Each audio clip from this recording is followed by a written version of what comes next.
Assalamualaikum warahmatullahi wabarakatuh. Alhamdulillah rabbil alamin wassalatu wassalamu ala asyrafil anbiya wal mursalin wa ala alihi wa ashabihi ajma'in. Rabbi shrah li sadri wa yassir li amri wahlul 'uqdatam min lisani yafqahu qawli. Allahumma innaka afuwwun karim tuhibbul afwa fa'fu anna ya karim. Allahumma inna nas'aluka ridhaka wal jannah wa na'udzubika min sakhatika wan nar. Allahumma taqabbal siyamana wa qiyamana wa ruku'ana wa sujudana wa ibadatina wa tilawatana wa tahmim taksirana birahmatika ya arhamar rahimin. Para jemaah salat tarawih Masjid Bani Umar yang insyaallah dimuliakan oleh Allah, alhamdulillah kita bersyukur kepada Allah Subhanahu wa taala sampai malam hari ini Allah masih memberikan kita karunia sehat dan panjang umur sehingga kita bisa melaksanakan semua amaliyah Ramadan kita. Mudah-mudahan semua amaliyah Ramadan yang kita lakukan diterima oleh Allah Subhanahu wa taala, diridhoi oleh Allah Subhanahu wa taala, menambah keberkahan hidup kita, dan insyaallah nanti di akhir hayat kita semua mendapatkan husnul khatimah. Amin amin ya rabbal alamin.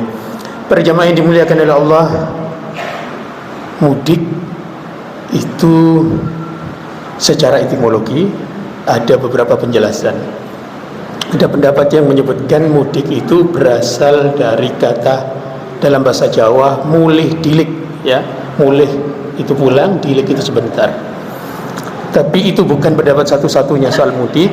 Asal kata dari mudik, ada yang menyebutkan bahwa mudik itu berasal dari bahasa Melayu, mau ke udik, ya. Ke udik itu ke hulu. Dulu orang Melayu itu kalau ingin bertemu sanak keluarganya itu selalu ke hulu, ya. Itu istilahnya udik, ya. Para jemaah yang dimuliakan oleh Allah Subhanahu wa taala, sejarahnya mudik ini dulu fenomenanya sudah ada pada masa Majapahit dan Mataram Islam. Jadi sudah agak lama, ya, tradisi atau fenomena yang kita kenal sebagai mudik ini.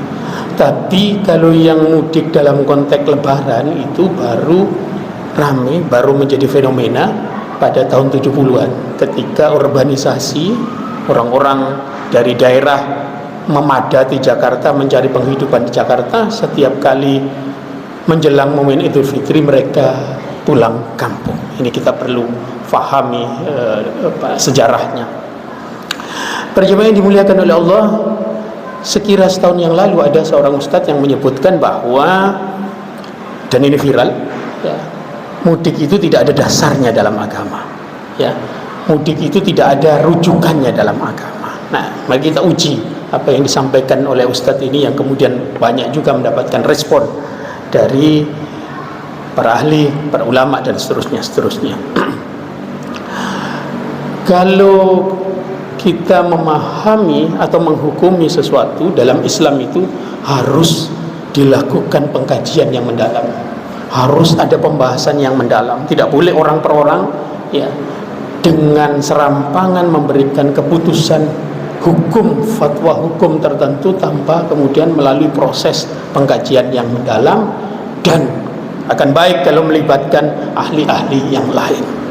Karena nanti dalam Islam ada kaidahnya, dalam ketika memutuskan satu hukum tertentu ada kaidahnya. Kaidahnya adalah al-hukmu yaduru ma'illatihi wujudan wa adaman.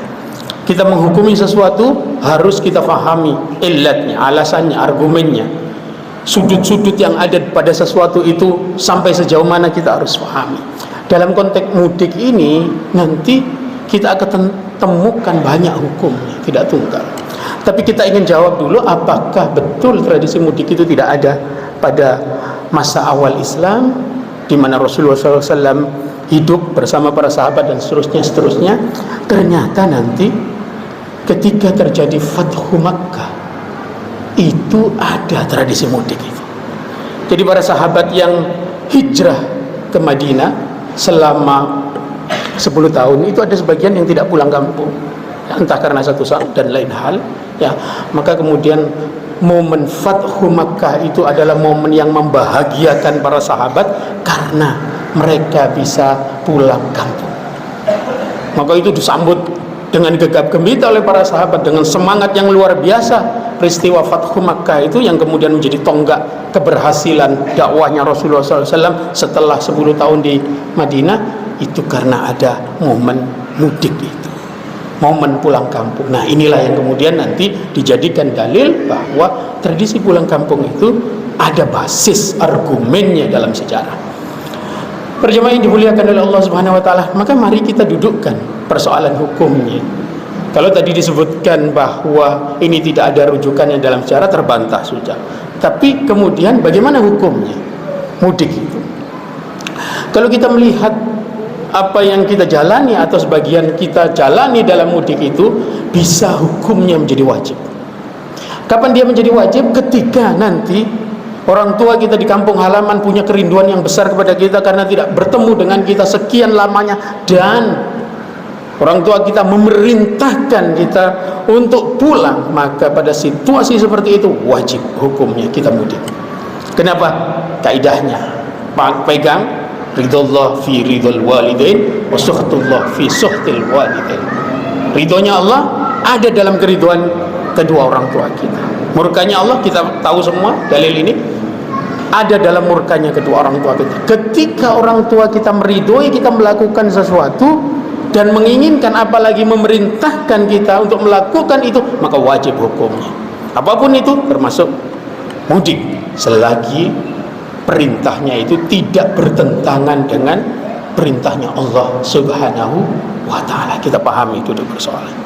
Tapi apakah hukumnya satu-satunya wajib? Tidak. Hukum mudik itu bisa turun menjadi sunnah.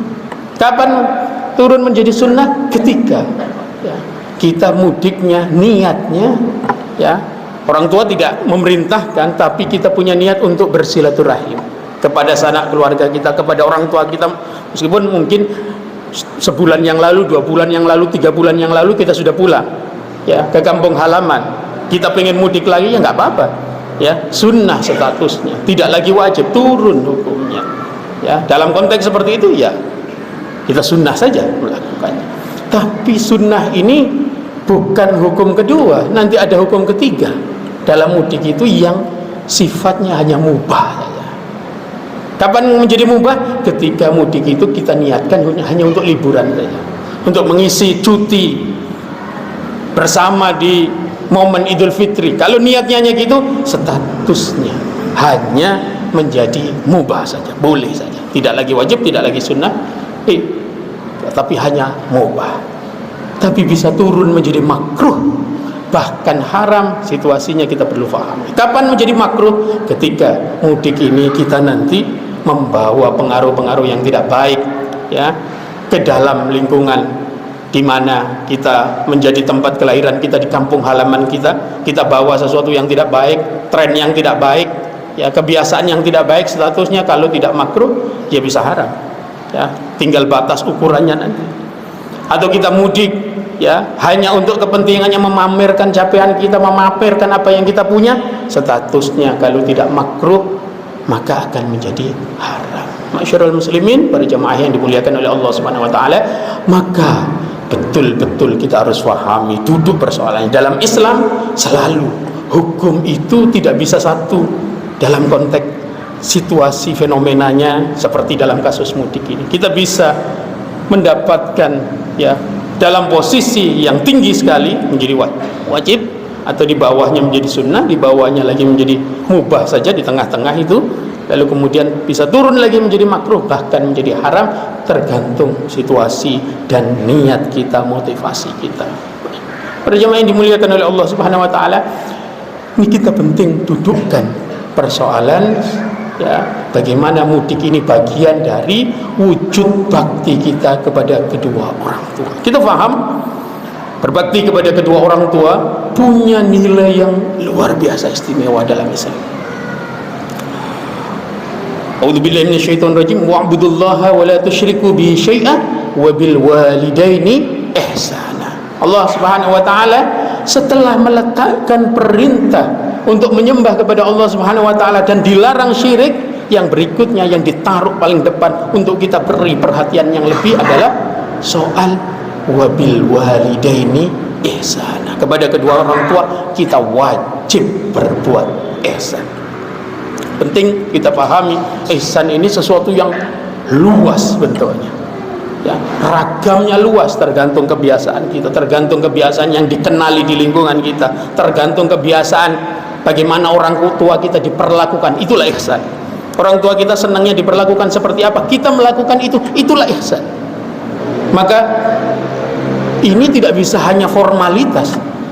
Ihsan yang dimaksudkan di ayat itu adalah sesuatu yang kita bisa betul-betul melegakan hati kedua orang tua kita, menyenangkan hati orang tua kita, ya, levelnya di bawah menyembah Allah Subhanahu wa taala dan larangan syirik.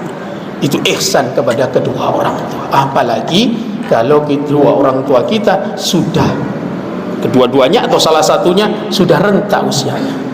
Beliau-beliau mungkin lebih sensitif, ya, ketika kita tidak hadir, ketika kita tidak pulang, pikirannya mungkin jauh lebih banyak. Ya, kenapa anak saya tidak hadir, kenapa anak saya tidak pulang, tidak mudik, pikirannya jauh lebih banyak.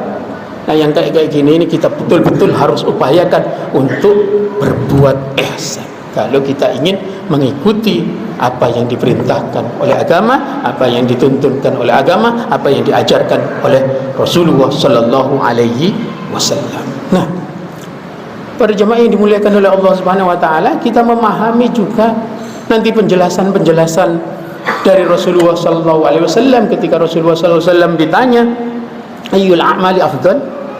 Dalam satu riwayat disebutkan bahwa yang tertinggi ya salatu ala waqtiha. Tapi setelah itu yang menarik adalah birrul walidain. Salatu ala waqtiha, salat pada waktunya. Ya, syukur-syukur awal waktunya, ya, itu tertinggi. Tapi yang lanjutannya ketika sahabat itu bertanya kepada Rasulullah SAW, summa ayyu, apalagi ya Rasulullah SAW? Rasul menjawab birrul walidain. Setelah itu sahabat ini ketika nanya lagi summa ayyu, Rasulullah SAW menjawab al jihadu fi sabilillah, jihad di jalan Allah. Kalau kita melihat urutannya, kita menjadi faham bahwa Rasulullah SAW menempatkan birrul walidain dalam posisi lebih tinggi dari jihad fisabilillah. Maka kita faham bahwa ketika ada seorang sahabat yang lapor kepada Rasulullah SAW, ya Rasul, saya mau ikut jihad, ya. Rasul tahu nih, anak ini, remaja ini, pemuda ini punya orang tua yang renta, yang butuh dia ada di rumah. Lalu Rasulullah SAW dengan pengetahuan beliau, dengan bimbingan wahyu, beliau bertanya kepada sahabat ini, pemuda ini, kamu masih punya orang tua? Punya ya Rasul, ya. Apakah orang tuamu tidak membutuhkanmu saat ini? Sangat membutuhkan saya ya Rasul, saya satu-satunya yang diandalkan oleh orang tua saya. Kata Rasulullah SAW, pulang, gak usah ikut jihad. Di sini kemudian kita menjadi faham bahwa letak birrul walidain itu tinggi sekali, tinggi sekali. Maka penting kita sebagai orang tua, ya, kita tunjukkan bakti kita kepada kedua orang tua kita di atas kita, agar anak-anak kita juga pada waktunya akan punya bakti yang sama kepada kita. Ada riwayat yang menyebutkan birru aba'akum ya birrukum abna'ukum. Berbaktilah kepada kedua orang tuamu, nanti anak-anakmu akan berbakti pada otomatis. Mereka akan punya rekaman bagaimana kita memperlakukan orang tua kita. Nanti pada saatnya dia akan menirukan apa yang kita lakukan kepada kedua orang tua kita. Sebaliknya kalau kita tidak bisa berbakti kepada kedua orang tua kita, mereka akan merekam juga. Dan itu yang akan kita dapatkan nanti di usia tertentu, anak-anak kita, karena merekam apa yang kita lakukan kepada kedua orang tua kita, hal yang sama kita akan dapatkan. Ini yang penting yang kita perlu fahami bersama. Maka nanti dalam banyak literatur disebutkan bahwa banyak orang yang mendapatkan keistimewaan-keistimewaan dari Allah Subhanahu wa taala, ya, bukan karena macam-macam ibadahnya, tapi hanya berbakti kedua orang tua. Sahabat yang namanya masyhur di langit, meskipun di bumi tidak dikenal, karena berbakti menggendong ibunya. Ini penting kita perlu fahami. Bahkan nanti salah satu fadilah dari berbakti kedua orang tua itu disebutkan al-barru biwalidayhi lam yamut mitatassu. Orang-orang yang berbakti, atau di situ bentuknya tunggal sebetulnya, orang yang berbakti kepada kedua orang tuanya dijaminkan lam yamut mitatassu, dia tidak akan mati dalam kondisi, dalam keadaan yang tidak baik, dalam keadaan su'ul khotimah, tidak akan, dalam keadaan yang buruk meninggalnya, tidak akan. al-baru biwalidayhi lam yamut mitatus. Dari dalil-dalil yang kita sudah tadi simak bersama, kita dengarkan bersama, kita faham letak birrul walidain itu di tempat yang sungguh amat luar biasa. Kenapa?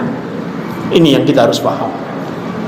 Kalau tadi Allah Subhanahu wa taala memerintahkan kepada kita untuk menyembahnya dan melarang menyekutukannya di tempat yang pertama, itu adalah wujud dari rasa syukur kita kepada Allah Subhanahu wa taala yang memberikan kehidupan. Tapi kenapa kedua orang tua diposisikan yang kedua? Karena kedua orang tua kita lah yang sesungguhnya menjadi wasilah Allah Subhanahu wa taala memberikan kehidupan pada kita. Tanpa kedua orang tua kita mungkin tidak ada kehidupan ini, tidak ada nafas ini, tidak ada badan ini, ya. Kedua orang tua kita lah menjadi wasilah Allah Subhanahu wa taala meniupkan ruh kita, lalu ruh itu ada di dalam jasad kita, itu ada dalam, ya, peran kedua orang tua kita. Dan itu adalah kenapa kita diperintahkan ihsan kepada mereka, itu wujud syukur kita kepada kedua orang tua kita, yang ini nanti selaras dengan sabdanya Rasulullah sallallahu alaihi wasallam, "Man lam yashkurin nas lam yashkurillah." Orang yang tidak bisa bersyukur kepada sesama manusia, artinya dia tidak bisa bersyukur. Itu artinya dia tidak punya rasa syukur kepada Allah Subhanahu wa taala. Kenapa begitu? Karena penjelasan para ulama, manusia ini yang sesuatu yang konkret, yang kelihatan mata. Yang kelihatan mata saja kita tidak bisa berterima kasih, kita tidak bisa bersyukur, apalagi kepada Allah Subhanahu wa taala yang secara wujud, saya ulangi sekali lagi, jangan salah paham, secara wujud tidak kelihatan. Kalau yang kelihatan mata kita tidak bisa bersyukur, apalagi yang tidak kelihatan wujudnya. Memang kalau dalam Islam kan akidahnya kita tidak boleh, ya, menganggap Allah ada wujudnya, kan, ya. Itu pasti kita tidak bisa bersyukur. Nah, di sini kita perlu fahami kenapa kedua orang tua kita mempunyai posisi yang tinggi sekali. Bahkan banyak orang yang mendapatkan keistimewaan, kemuliaan, karomah sebagai walinya Allah Subhanahu wa taala hanya gara-gara berbakti kepada kedua orang tua. Masyarul muslimin rahimakumullah, sebagai akhir dari apa yang ingin kami sampaikan, mari kita doakan saudara-saudara kita yang sedang dalam perjalanan mudik, barangkali mudah-mudahan diberikan kekuatan, diberikan kesehatan sampai di kampung halamannya, menunaikan kewajiban berbakti kepada kedua orang tua kita, atau sekurang-kurangnya mereka bisa bersilaturahim, ya, dan mengisi hari-hari liburnya dalam keadaan, ya, yang diridhoi oleh Allah Subhanahu wa taala. Kita mungkin yang juga akan mudik, mudah-mudahan diberikan kesehatan, tetap bisa mengisi Ramadan kita, tetap kita nanti bisa memaknai, ya, mendapatkan keberhasilan dari Ramadan kita. Apapun yang kita nanti temui di jalan, insya Allah di situ adalah ridhonya Allah Subhanahu wa taala. Lelahnya kita, letihnya kita, bermacet-macetannya kita, ya, di jalan untuk mudik, insya Allah di situ ridhonya Allah Subhanahu wa taala, asal niatnya ditata, asal besarkan sesuatu yang memang harus diprioritaskan. Misalkan kalau terkait dengan orang tua, ya, niatkan, kalau ada orang tua kita, niatkan untuk berbakti kepada orang tua kita, menyenangkan hati orang tua kita. Kalau tidak, niatkan untuk bersilaturahim, ketemu, ya, saudara-saudara kita, orang-orang yang punya hubungan darah dengan kita, kawan-kawan main kita, dan seterusnya, tetangga-tetangga kita dulu waktu kita di kampung. Niatkan untuk silaturahim agar semuanya bernilai ibadah. Karena ibadah itu tidak hanya sesuatu yang mahdhuf saja, ya, yang ada aturannya, yang ada ayatnya, yang ada dalilnya, tapi ibadah ghairu mahdhuf itu luas sekali. Insyaallah salah satunya adalah dengan kita mudik. Mudah-mudahan Allah Subhanahu wa taala selalu membimbing kita, melindungi kita, dan menerima ibadah Ramadan kita. Mohon maaf lahir batin. Wal muwaffiq. Wassalamualaikum warahmatullahi wabarakatuh.